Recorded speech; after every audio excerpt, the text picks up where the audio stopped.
Communities downstream of California's Lake Oroville Dam would not receive adequate warning or time for evacuations if the 770-foot tall dam itself, rather than its spillways, were to abruptly fail.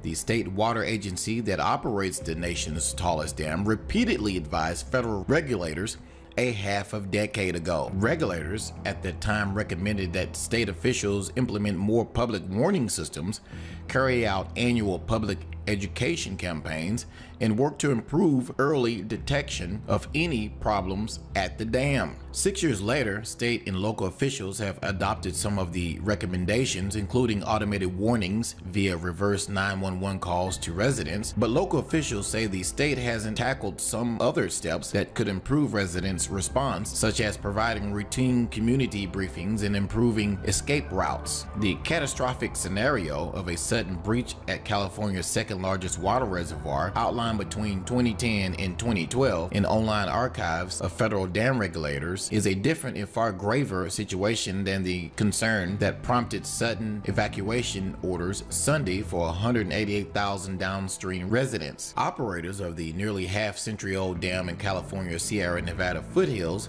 became worried that the water cascading from the reservoir after a series of winter storms could roar uncontrolled down a rapid eroding emergency spillway towards towns downstream. The shortfalls in organization as well as infrastructure to quickly get residents out were on full display in the chaotic hours after the evacuation order. Residents found themselves caught in traffic jams for hours on clogged roads, leading some families to abandon their cars, while many local officials and ordinary people rushed to help direct traffic and staff emergency shelters. Evacuees also reported seeing fistfights on gridlock roads. In an email Thursday, State Water Agency spokesman Ed Wilson said that despite the repeated back and forth correspondence between state and federal officials about reducing detection and response times in a sudden dam failure, the scenario was hypothetical and not how dams typically fail in real life. Local officials, residents, and a Florida-based evacuation expert said that federal-state discussions highlights the steps that the State Department of Water Resources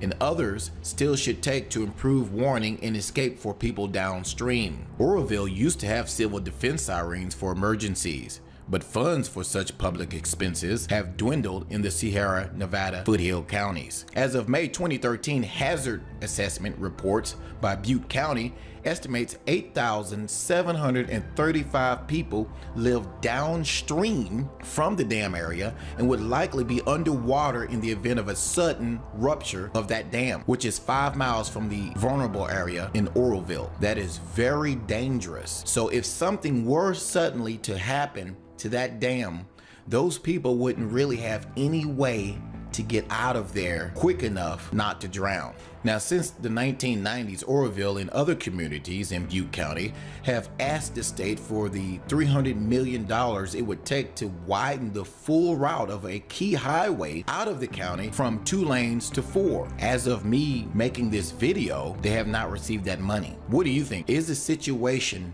in Oroville a ticking time bomb? Let me know your thoughts below this video. Thanks for watching.